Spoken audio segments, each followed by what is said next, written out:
ॐ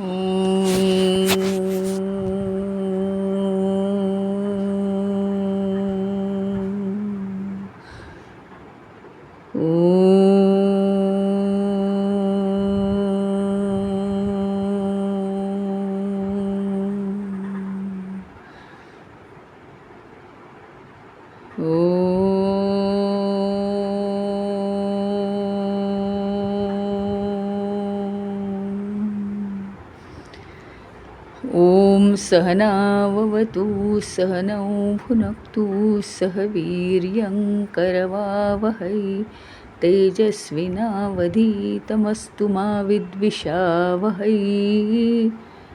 ॐ शान्ति शान्ति शान्तिः। अखण्डमण्डलाकारं व्याप्तं येन चराचरं तत्पदं दर्शितं येन तस्मै श्रीगुरवे नमः। अज्ञानतिमिरान्धस्य ज्ञानाञ्जनशलाकया चक्षुरुन्मीलितं येन तस्मै श्रीगुरवे नमः। गुरुर्ब्रह्मा गुरुर्विष्णु गुरुर्देवो महेश्वरः गुरुरेव परं ब्रह्म तस्मै श्रीगुरवे नमः। स्थावरं जङ्गमं व्याप्तं यत्किञ्चित् सचराचरं तत्पदं दर्शितं येन तस्मै श्रीगुरवे नमः। चिन्मयं व्यापि यत्सर्वं त्रैलोक्यं सचराचरं तत्पदं दर्शितं येन तस्मै श्रीगुरवे नमः। त्वमेव माता च पिता त्वमेव त्वमेव बन्धुश्च सखा त्वमेव त्वमेव विद्या द्रविणं त्वमेव त्वमेव सर्वं मम देवदेव त्वमेव सर्वं मम देवदेव। आजचा प्रश्न आहे, काच कामः स्यात्। कामः संसार हेतुः च। म्हणजे काम म्हणजे काय, तर इच्छा ना। तर इच्छा म्हणजे नेमकं काय?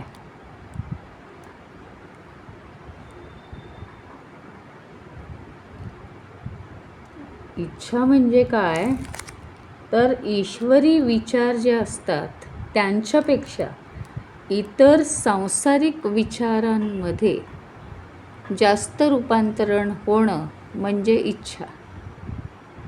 ईश्वरी विचार जे आहेत या इच्छा नसतात, तर सांसारिक विचार जे आहेत त्यांचं रूपांतर इच्छेमध्ये होतं।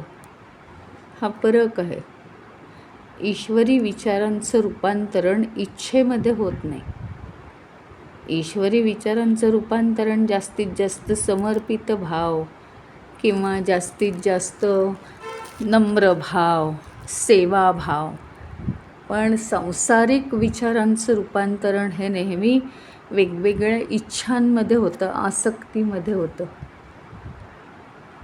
आणि इच्छा माणसाला निर्माण झाल्या की बघा, आता या आध्यात्मिक भाषा आहे, माणसाला इच्छा निर्माण झाल्या की स्थिर जे मन असतं ते चंचल होतं ना।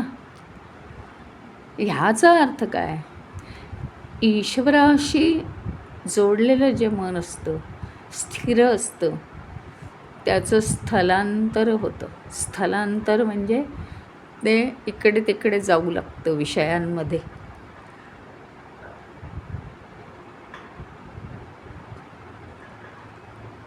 संसारात आपण अडकतो ना, त्याचं सगळ्यात मोठं कारण म्हणजे इच्छा। सगळ्या वस्तूंचा माणसाला अतिशय मोह आहे। आणि जर वारंवार एखादी व्यक्ती एखाद्या इच्छेला बळी पडते, सारखी एखादी इच्छा जास्तीत जास्त होते, तर तीच मुळे आपली वासना होते. आपण हे खूप चांगलं शिकलो आहे आता शास्त्र, की इच्छा म्हणजे काय, तर खूप इच्छा होतात आपल्याला. हां, आता काय करूया, मग हे करूया, बरं मग उद्या वेळ रिकामा आहे, मग आता सिनेमाला जाऊ, बरं मग असं करायचं का, एक चक्कर पुण्यात फिरून येऊ आपण, नको जाऊ दे घरातच बसू. म्हणजे इच्छा झाली पण ती बदलली आणि लगेच आपण त्याच्यापासून दूर झालो. इच्छा या अनेक होतात, करू नको करू, करू नको करू. 24 तासात अनेक इच्छा होऊ शकतात. तर इच्छांमुळे काही नाही. इच्छांमुळे काय होतं माहिती का, कधी एखादी इच्छा होते, तर आता मी हे म्हणजे हेच करणार अशी इच्छा होते आणि उत्साह येतो माणसाला. म्हणजे इच्छा निर्माण होणं हे उत्साहवर्धक आहे, पण तरीसुद्धा ते तिथपर्यंतच काही मर्यादित नाही. तर एखादी इच्छा, मग इच्छा म्हणजे काय, तर पाण्यावर काढलेली रेष, काही नाही, काढेपर्यंत पुढची रेष, मागची भरून सुद्धा जाते, काही नाही, रेष काढल्यासारखं वाटतच नाही. कामना म्हणजे काय, तर कामना म्हणजे आपली जी इच्छा आहे ती पक्की होत जाते. मग कधी ती इच्छा लवकर पूर्ण होते, कधी इच्छा लवकर पूर्ण नाही होत, पण आपण त्याची धरसोड करतो. ठीक आहे, म्हणजे काय, आतमध्ये काही मुरू देत नाही, ते धरसोड करतो. ठीक आहे, जाऊ दे, नाही मिळालं तर नाही मिळालं, त्याच्यापेक्षा काहीतरी चांगलं मिळतं आहे आपल्याला, असं. तर हा एक भाव असतो. म्हणजे इच्छेची कामना होणं याचा अर्थ काय माहिती का, की इच्छा पुन्हा होणं, पण तरीसुद्धा त्याचं रूप असं स्ट्रॉंग नाही आहे फार.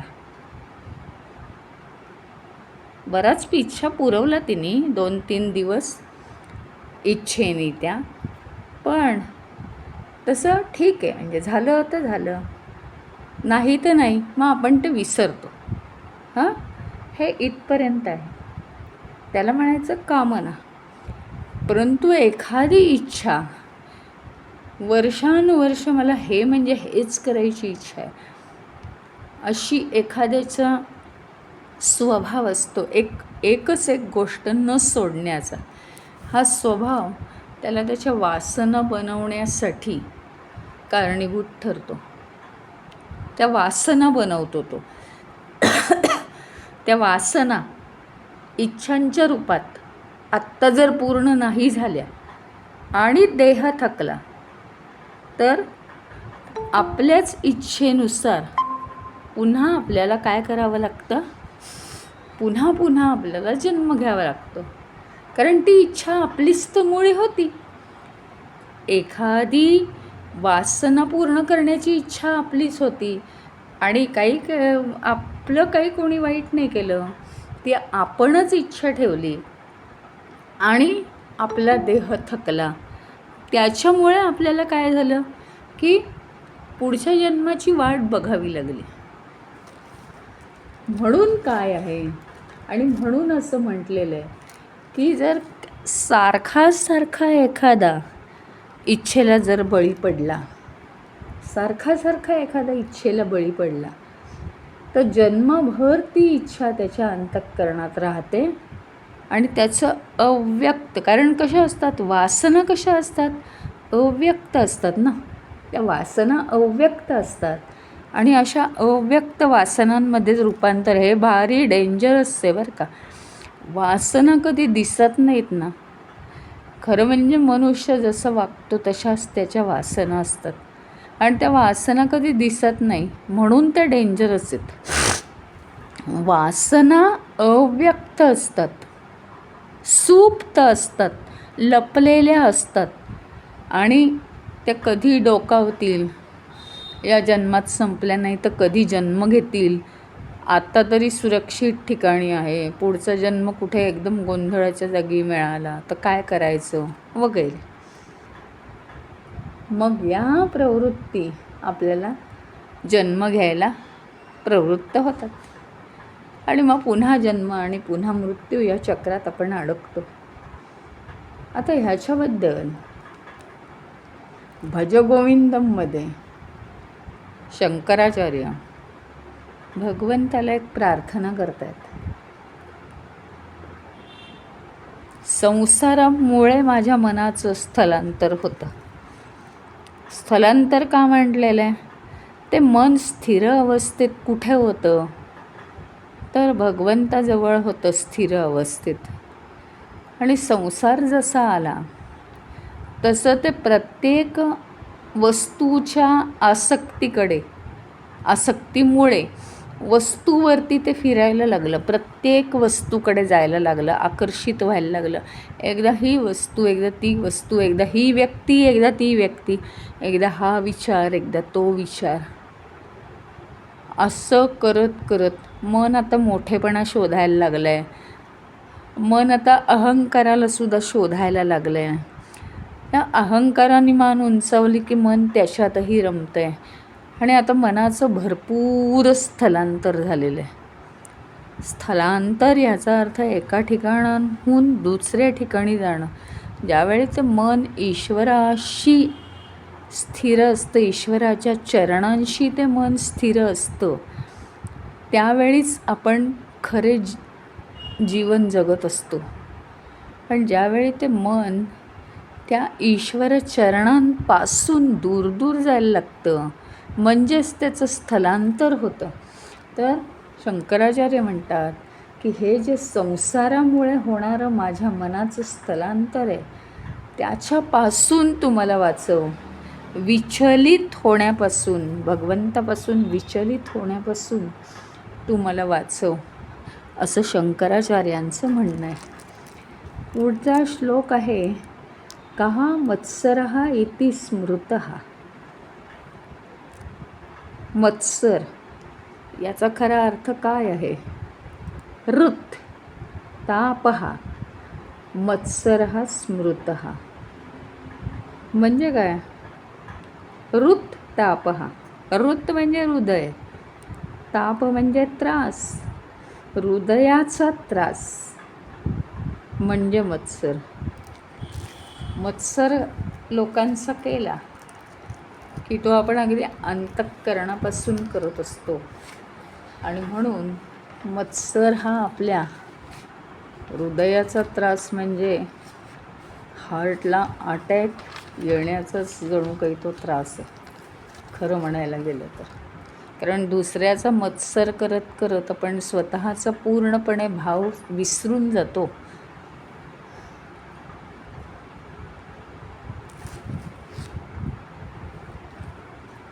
मत्सर म्हणजे काय आहे माहिती का? जळणारी आग आहे. आग असते, ती जळत राहतो. तो मत्सर आपल्या आतमध्ये जळत राहतो. आणि ती मत्सराची आग शांत करणं खूप कठीण आहे. तुम्ही जर म्हणाल ना, माझा क्रोध मी कसा आवरू, तर एक वेळेस ठीक आहे हो. पण ही जी जेलसी आहे, दुसऱ्याचा मत्सर करणं, हा आपल्या कंट्रोलमध्ये नाही येत. आपण खूप इतरांशी तुलना करायला जातो. आणि इतरांशी तुलना केली की होतं काय, त्याच्यापेक्षा मला काहीतरी कमी आहे म्हणून न्यूनगंड वाटतं. किंवा आपल्या मनात चंचलता निर्माण होते. आपल्याकडे जास्त आहे म्हटलं की तो दुखावला जातो. त्याच्यापेक्षा आपल्याकडे कमी आहे म्हटलं की आपली चंचलता वाढते, चिडचिड होते.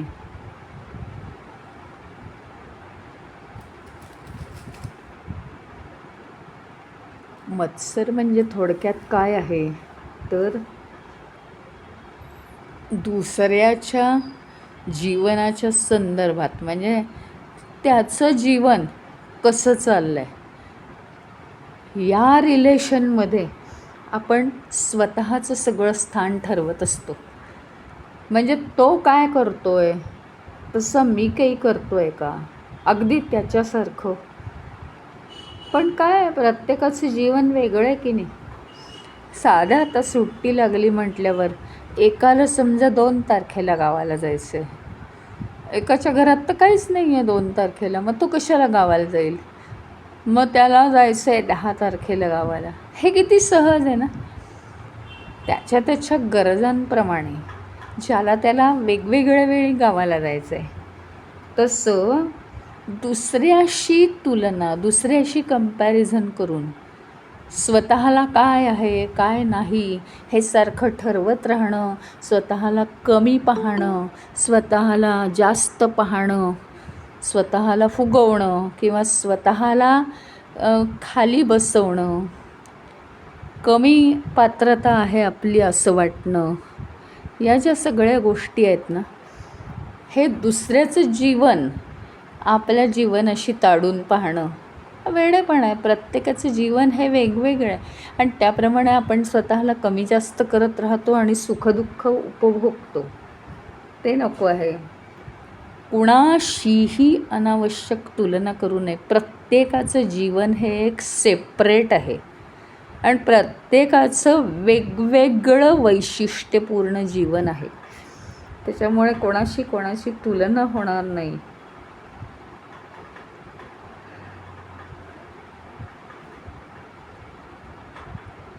या तुलनेमुळे घडतं काय, स्वतः आपण अपुरे आहोत असं आपल्याला वाटायला लागतं आणि त्याच्यामुळे आणखीन तो मत्सर वाढत राहतो. जे स्वतःकडे आहे त्याच्याबद्दल आपल्याला हे वाटत नाही, समाधान वाटत नाही आणि दुसऱ्याचं जे आहे ते मात्र तसंच्या तसं आपल्याला असावं असं आपल्याला वाटतं. हे 2 म्हणजे मत्सराची महत्त्वाची कारणं ही 2 आहेत की स्वतःकडे आहे त्याचं समाधान नाही आणि दुसऱ्याकडे आहे ते माझ्या जीवनाच्या कक्षेत बसत नाही, तरी ते मला हवंसं वाटतं आणि ते माझ्याकडे नाही आहे.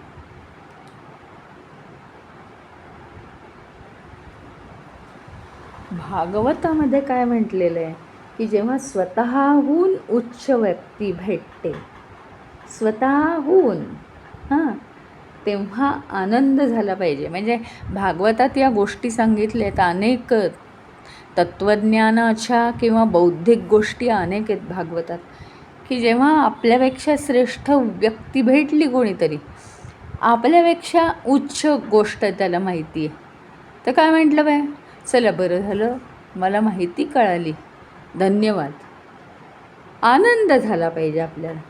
जेव्हा आपल्यापेक्षा कमी पात्रतेची व्यक्ती भेटते तेव्हा त्या व्यक्तीबद्दल सहानुभूती वाटली पाहिजे. नाही, यालासुद्धा माझ्यासारखं ज्ञान मिळू दे, हळूहळू मिळेल, त्याला ते ज्ञान देण्याचा प्रयत्न केला पाहिजे. आणि एखादी व्यक्ती बरोबरीने आपल्या ज्ञानी असेल तर अजून आनंद झाला पाहिजे की आपण मैत्री करू, आणखीन एकमेकांचं ज्ञान आपल्याला मिळेल. भागवतात हे अतिशय छान सांगितलेलं आहे. म्हणजे कुठल्याही रिलेशनमध्ये आपल्यापेक्षा श्रेष्ठ व्यक्ती, आपल्यापेक्षा कमी प्रतीची व्यक्ती आणि आपल्या इतकी योग्य व्यक्ती कुणीही आपल्यासमोर आलं की आपल्याला मत्सर वाटायला नको. हे भागवतामध्ये अतिशय चांगलं सांगितलेलं. मग 108 जो प्रश्न आहे, 108 कहा अहंकारः इति प्रोक्ता. कहा अहंकारः इति प्रोक्ता. अहंकार कशाला म्हणतात, तर अहंकाराचं त्यांनी काय वैशिष्ट्य सांगितलं माहिती का, महाअज्ञान. आता महाअज्ञान ह्याचा अर्थ खूप वेगळा आहे बरं का. साधं जे अज्ञान असतं ना, ते कसं असतं, एक कुठलीही गोष्ट, कोणतीही एक गोष्ट, की एक समजा कोणतं तरी एक मशीन आहे, फॅक्टरीतलं मशीन. ते फॅक्टरीतलं मशीन आता कसं चालवायचं एखाद्याला माहिती आहे बरं का, नवीन आणलं आहे ते मशीन. आता तो तिथनं सगळं डेमॉन्स्ट्रेशन पाहून आलेलं आहे, त्याला सगळं माहिती आहे, दुसऱ्याला माहिती नाही. हां ठीक आहे बाबा, अज्ञान म्हणजे काय, ती गोष्ट माहिती नसल्यामुळे, त्या गोष्टीचं ज्ञान नसल्यामुळे आपल्याला ती गोष्ट करता येत नाही, हे अज्ञान आहे. गंमत अशी आहे या महाअज्ञानाची. अहंकार म्हणजे काय? महाअज्ञान एवढ्यासाठी म्हटलेलं आहे त्याला. गंमत काय आहे बघा, की हे जे अज्ञान आहे ना, हे अज्ञान आपल्यामध्ये भ्रम निर्माण करतं. आपल्यामध्ये ते भ्रम निर्माण करतं. आणि कसं भ्रम? की जे सत्य आहे, जे सत्य आहे ते काय आहे? जे सत्य आहे त्याच्यावर ते पडदा टाकतं. गंमत आहे. म्हणजे सत्य आहे आमच्या आतमध्ये, चैतन्य आहे आमच्या आतमध्ये, आणि त्याच्यावर आमचं अज्ञान पडदा टाकतं आहे. हा पडदा टाकणारा कोण? आम्ही तर म्हणतो आमचं शरीर आमच्या नियंत्रणात, आम्ही जेवढं खाऊ तेवढं शरीर घेतं, आम्ही जेवढं नाही खाणार तेवढं शरीर नाही घेत, आम्ही जे म्हणू ते मन करतं वगैरे तुम्ही म्हणता. पण मग आमच्या आतमध्ये चैतन्य आहे, ते काही करतं की नाही? मग तरीसुद्धा त्याच्यावर पडदा कसा पडतो? तो पडदा टाकणारे सुद्धा आम्हीच का? हा मोठा एक प्रश्न आहे. आणि मग खऱ्या सत्यावर पडदा पडला ना की काय होतं? भावना निर्माण होतात आपल्याला. कसल्या भावना माहिती आहे का? सगळ्या खोट्या भावना निर्माण होतात. सत्यावर पडदा पडतो आणि सगळ्या खोट्या भावना निर्माण होतात. याचं मी उदाहरण तुम्हाला दिलं होतं की मुलगा घरी यायला उशीर झाला. आईच्या डोक्यात एक वेगवेगळी काळजी निर्माण व्हायला लागते की मुलगा उशिरा का आला, मुलगा उशिरा का, अजून का नाही आला मुलगा, अजून का नाही आला, काय मार्ग चुकला का, म्हणजे वाईट मार्गी लागला का नाही आला, काही झालं आहे का, काही वेगळं काही बाधक असं काही झालं आहे का, अशी आईला काळजी लागायला लागते. पण काही नाही, तो मुलगा तरुण असतो किंवा त्याच्यापेक्षाही लहान असतो, शाळेतला असतो, त्याला ज्ञान नसतं, आईवडील काळजी करतात, तो मित्राकडे थांबलेला असतो. काहीतरी आजकाल आहे मोबाईलचं ॲट्रॅक्शन, लॅपटॉपचं ॲट्रॅक्शन, शाळेत काहीतरी प्रोजेक्ट सांगितलेला असतो, तो तिथे पाहत असतो. आता आईवडिलांना अज्ञान असल्यामुळे की मुलगा काय करतो याचं अज्ञान आहे आईवडिलांना, आणि त्याच्यामुळे तो काय करतो, हे जे सत्य आहे की तो मित्राकडे चांगल्या अवस्थेत थांबलेला आहे, तर त्याच्यावर पडदा पडतो आणि आईवडिलांच्या मनामध्ये भ्रम निर्माण होतो. हे अज्ञानच हा भ्रम निर्माण करतं सगळं. एखाद्या गोष्टीचं ज्ञान नाही म्हणजे अज्ञान, आणि ते अज्ञान आपल्या आतमध्ये भ्रम निर्माण करतो. आणि त्याच्यामुळे आपण काय होतो, खोट्या भावना निर्माण होतात आपल्यामध्ये. खोट्या भावना की मग आम्ही इतकी काळजी घेतो मुलाची, मग असं कसं झालं, मग त्याला काय आमचं पटलं नाही का, मग तो का गेला, अजून का नाही आला वगैरे.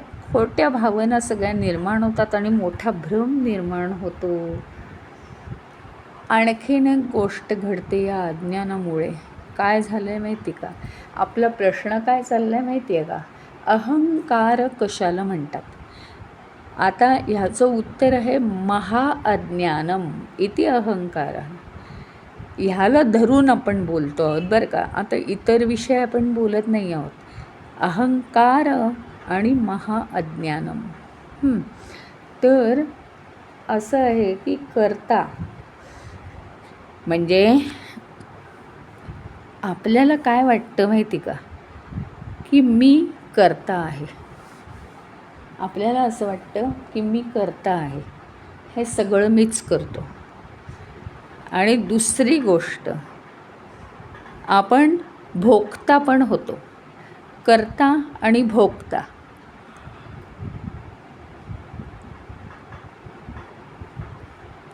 ही जी दोन नाती आहेत या विश्वाशी संबंधित, आपल्याला एक भावना निर्माण झाली आहे मनामध्ये की कर्ता आणि भोक्ता या दोन गोष्टींमुळेच, या दोन ज्या भूमिका आहेत आपल्या, कर्तेपणा आणि भोक्तेपणा, ह्याच्यामुळेच केवळ आपण जगाला धरून राहू शकतो, नाहीतर जगाला धरून राहू शकणार नाही.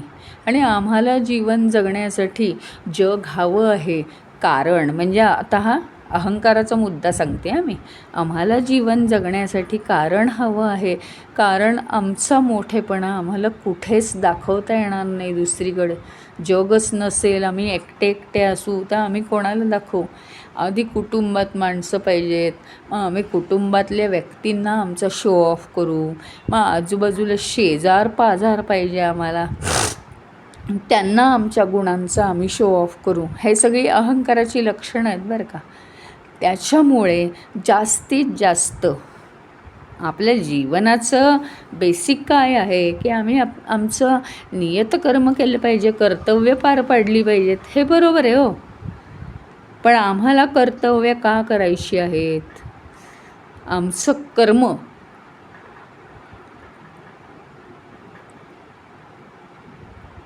मुख्यतः काय आहे? आमचा कर्ता भाव आणि आमचा भोक्ता भाव हा आम्हाला जगामध्ये शो करायचा आहे. आणि हा आम्हाला जगाला आम्हाला त्याच्यामुळे धरून राहता येईल, असं चुकीचा समज प्रत्येकाला होतो. पण या प्रश्नाच्या आधाराने असं मुख्यतः सांगण्यात येतं की आपल्या जीवनाचं ध्येय काय आहे? तर आपली कर्तव्य कर्म पार पाडणं. त्याच्यात प्रमुखतः समाजसेवासुद्धा आहे. ती समाजसेवेवर आपण खूप बोललो आहे की ती कोणत्याही छोट्या अंशापासून मोठ्या अंशापर्यंत होऊ शकते, आणि कोणत्याही प्रकारची. त्याला काय पैसेच पाहिजे तसं काही, तर ते एक झालंच. पण आपण कर्तव्य पार पाडली पाहिजेत, हे अतिशय महत्त्वाची गोष्ट आहे. आणि तीही अतिशय साधेपणाने पार पाडली पाहिजे. पण आम्हाला जो भ्रम निर्माण झालेला आहे त्याच्यामुळे काय होतं की आम्हाला वाटतं कर्ता आणि उपभोक्ता हा जो भाव आहे ह्याच्यामुळे आम्ही जगाशी जोडले जाणार आहोत. म्हणून आम्ही सारखा कर्ताभाव आणतो. मी हे केलं, मी ते केलं, आता मी हे करणार आहे, आता मी अमुका असं करणार आहे, आता मी असं आहे, मी असं हुशार आहे, मी तसं करतो, असं करतो वगैरे आपण ते आणतो. कारण आम्हाला वाटतं जगाशी आपण जोडलं जायला पाहिजे. आणि आपण कर्ताभाव आणि भोक्ताभाव यामुळे जगाशी जोडले जाण्याचा प्रयत्न करतो. पण कर्ता आणि उपभोक्ता दोनही ह्याच्यात सुख आणि दुःख आलीच आहेत. मग सुख आणि दुःख जिथे येतात तिथे काय झालं? पुन्हा खोट्याकडे वळलो आहे आपण. जिथे सुख आणि दुःख आहे तिथे पुन्हा आपण खोट्याकडे वळलो आहे. म्हणजे काय? तर सुख आणि दुःख ही खरी नाही आहेत. आपण अलिप्त राहिलं पाहिजे त्यांच्यापासून. खरी नाही ह्याचा अर्थ नित्य काय आहे, सत्य काय आहे, की जे कायम टिकतं ते एकच शाश्वत सत्य आहे. ते केवळ आणि केवळ एकच शाश्वत सत्य आहे.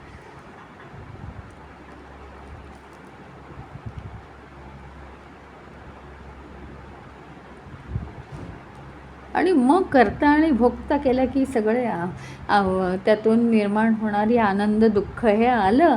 आणि आनंद दुःख ह्याच्यामुळे पुन्हा आपण कसे बनलो?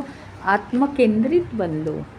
आत्मकेंद्रित होणं हेच तर मुळी अहंकाराचं लक्षण आहे. आत्मकेंद्रित बनणं हेच अहंकाराचं लक्षण आहे.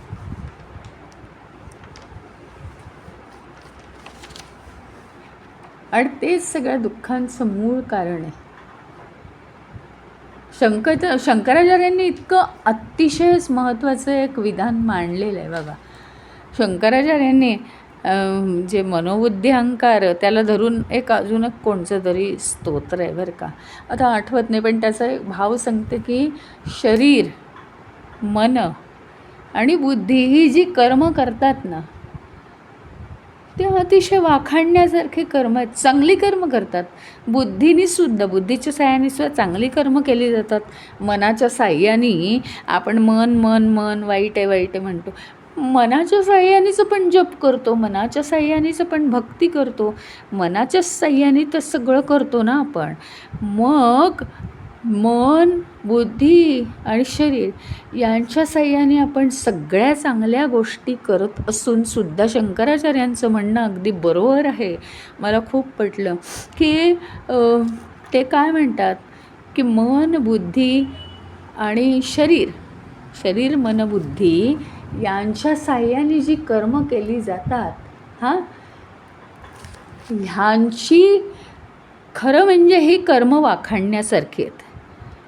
पण शरीर मन बुद्धी याची भ्रामकपणे ओळख करून देणारा एक मोठा बॉस आहे, तो म्हणजे अहंकार. याचा अर्थ काय कळलाच असेल तुम्हाला की शरीर मन आणि बुद्धी हे जे कामं करतात याची भ्रामक ओळख, खोटी ओळख हा अहंकार करून देतो आपल्याला.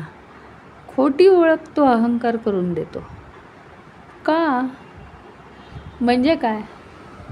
शरीराने कर्म केली, मनाने कर्म केली, बुद्धीच्या साह्याने कर्म केली, ती कर्म मी केली म्हणतो अहंकार.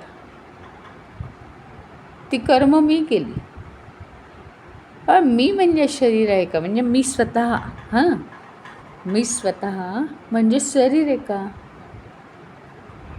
मन म्हणजे मी स्वतः आहे का? की माझी बुद्धी म्हणजे मी स्वतः आहे? तर यातलं काहीच नाही आहे. म्हणजे सकाळी उठल्यापासून रात्री झोपेपर्यंत अतिशय विलगपणे आपल्यापासून वेगळं होऊन शरीर त्याची कार्य करत असतं, मन त्याची कार्य करत असतं आणि बुद्धी त्याची कार्य करत असतं. आणि आपण म्हणतो की मी केलं, इतकी छान माझी बुद्धी आहे, मी हे बुद्धिमान काम केलं, मी हे शांत काम केलं, मी अजिबात विचलित झालो नाही. मीचा प्रश्नच येत नाही, माझं मन विचलित झालं नाही.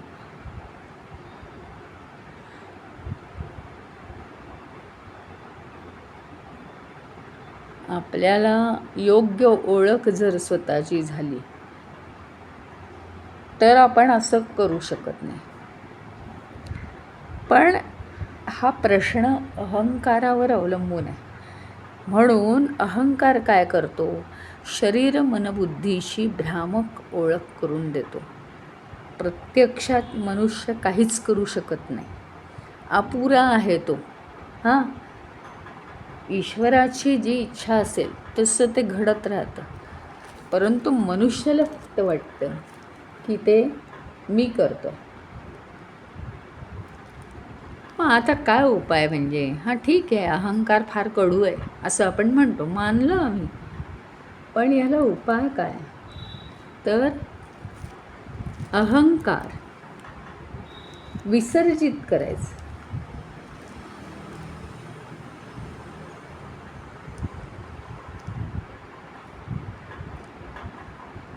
शरीर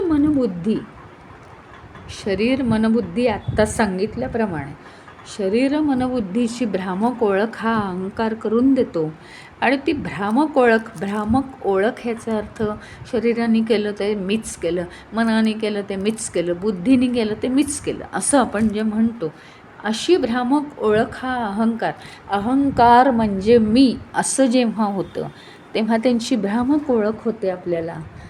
आणि एक अतिशय खोटं असं व्यक्तिमत्व माणसाचं तयार होतं.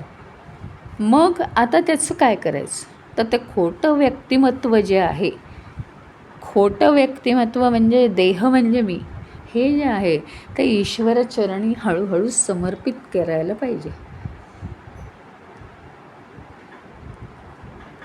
आणि मगाशी मी सांगितल्याप्रमाणे एखाद्या ज्ञानाचा आपल्याला अभाव आहे, हां ठीक आहे बाबा, ज्ञान नाही म्हणून अज्ञान आहे, बरोबर आहे. पण आता एक गंमत आहे. काय आत्मा आपल्या अंतरंगामध्ये आहेच ना. हां, तरीही जीवाला मात्र आपण अमर्याद आहोत, सर्व व्यापक आहोत असं जीवाला मात्र वाटत नाही. अहंकार आहे. हां, आपल्या अंतरंगामध्ये परमात्मा आहे. केवढी ताकद आहे म्हणजे ती. हां, पण तरीसुद्धा प्रत्येकाला वाटत नाही की मी अमर्याद चैतन्य आहे, असं तो ठाम नाही सांगू शकत. इतकं जबरदस्त अज्ञान.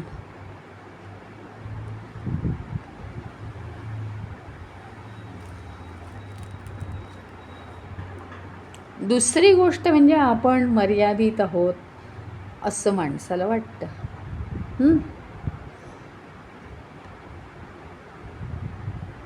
आपण मर्यादित आहोत असं माणसाला वाटतं.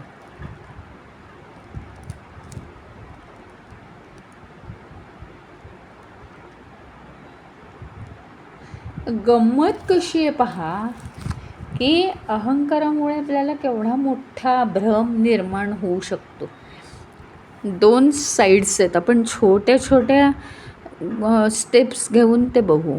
की जर आपल्याला असं म्हणायचं आहे की देह मी आहे. हां, मी जर देह आहे, हा माणसाचा भ्रम आहे पण आहे. समजा आम्हाला असं म्हणायचं आहे, जास्त आम्ही पायरीवर आहोत आत्ता, देह मी आहे. आता जर देह मी आहे तर मग काय आहे, देहाला लिमिट आहे. हां, म्हणजे मी मर्यादित आहे, हे झालं.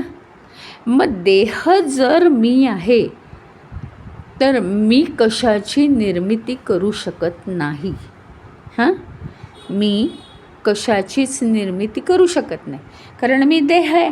देह हा जडत्व आहे ना, तो कशी निर्मिती करेल कशाची. देह जड आहे, तो निर्मिती करू शकत नाही. जर मला म्हणायचं आहे की मी देह आहे तर मी निर्मिती नाही करू शकत. मी निर्माण झालेली, परमेश्वराच्या हातून निर्माण झालेली एक वस्तू आहे मी.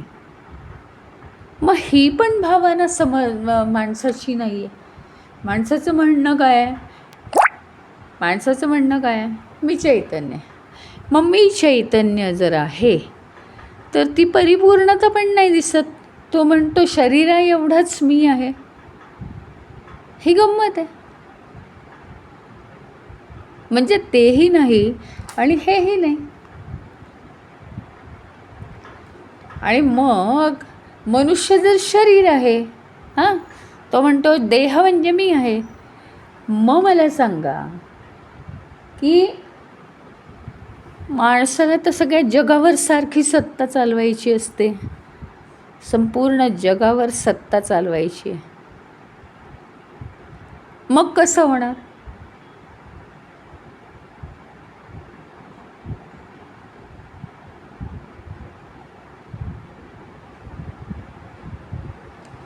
म्हणजे मीच सगळ्या गोष्टींचा निर्माता आहे, सगळं जग माझ्या कंट्रोलमध्ये पाहिजे असं माणसाला वाटतं. मग तुम्ही देह आहे हे कुठे गेलं.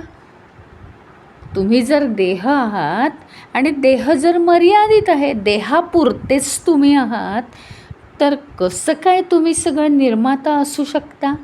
विश्वाचा निर्माता फक्त परमेश्वरच आहे. म्हणजे तेही समज पूर्ण नाही आणि हीही समज पूर्ण नाही. स्वतःप्रमाणे वारंवार प्लॅटफॉर्म बदलायचे, मग काहीच नाही. स्वतःलाही कळणार नाही, लोकांनाही कळणार नाही. हां, आणि आतमध्ये अंतरंगात एवढं शुद्ध तत्व बसलेलं असून सुद्धा त्याला आपण अथांग आहोत याची जाणीवसुद्धा होत नाही. याला म्हणायचं महाअज्ञान.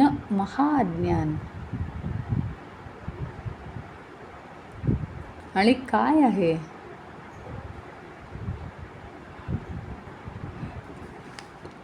लोक संपत्तीवर मालकी दाखवतात, त्याच्याविषयी लोकांमध्ये भावना निर्माण होते.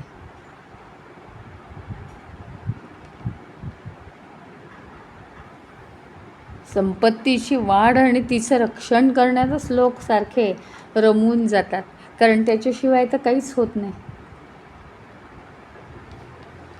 आणि सांसारिक गोष्टींमध्ये खूप महत्त्व आहे अहंकाराला. बाहेर पडायचं असेल तर वेगळेच मार्ग आपल्याला आचरले पाहिजेत.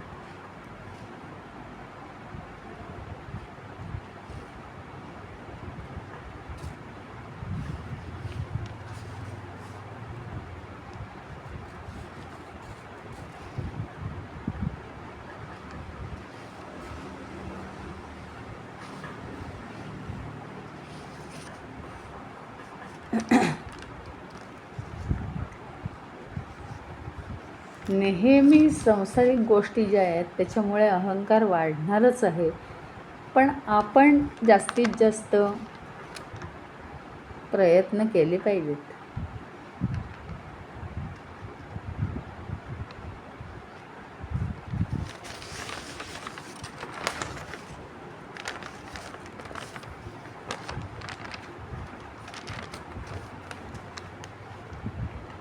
आता पुढचा प्रश्न आपण उद्या घेऊया.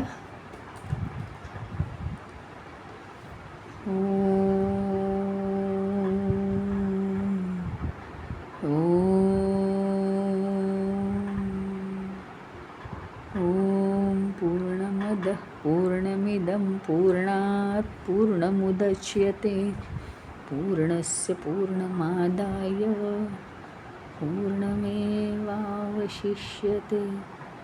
ओम शांति शांति शांति.